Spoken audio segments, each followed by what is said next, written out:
This is my honest review of MW2 2022 Part 2.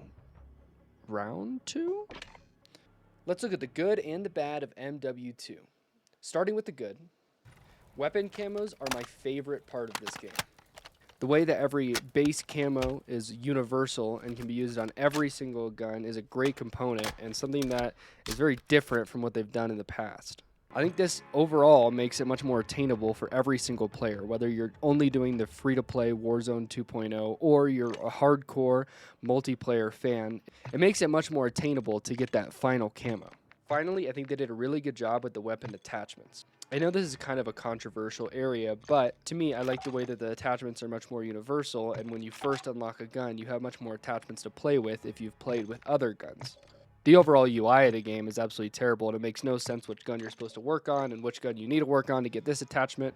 It's way too confusing, but the core mechanic of the attachments works out really well. Now going into the bad. Is this game finished?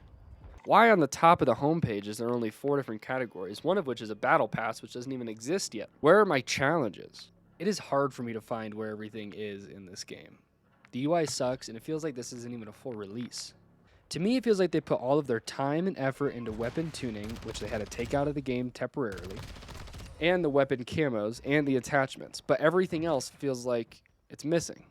Some of the maps, one in particular, you know which one I'm talking about, suck. It feels like this map was thrown together and picked out of a campaign mission and said, yeah, we can make this a multiplayer map. Another thing that I think can be done better is the camo challenges. I understand they're not really based off of what other players are doing, but it really influences camping and a really slowed down gameplay. When you're going for these camo challenges, it completely changes the pace of the game. And with so many people going for them, it feels like it's rare to get into a game where you can actually play the game and there's not people just sitting around trying to go for these weapon challenges. Finally, my last gripe with the game is the time to kill. Now, this is debatable, and I see why the time to kill is so quick, but I think for some players it's going to be really frustrating and immediately turn them away from the game. I think for this Call of Duty, we really have to think of it in an aspect that it's more based around aim than movement. In MW 2019, movement was such a key mechanic, and that was what differentiated a good player from a bad player. But now in this game, the aim is so much more important. Headshots are worth double the damage. It takes so few body shots to kill people, and there are so many guns that are one-hit kill. I think this game is very different compared to what they've done in the past, and so far, I really enjoy it. I think there are things that need to be worked on and changed and added to the game, but overall, I think the core mechanics and everything they've done this year are fantastic. I got level 55 in the first 2 days, and I'm already on gold gun number 10. I've loved grinding it, and it's really fun to level up weapons.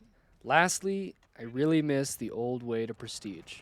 This new season reset does not feel right to me, and I wish it was different. But overall, I think it's a great game. Anyways, thank you guys for listening. I appreciate you so much. I hope you have a fantastic rest of your day. Check me out on Twitch. I will see you later. Peace.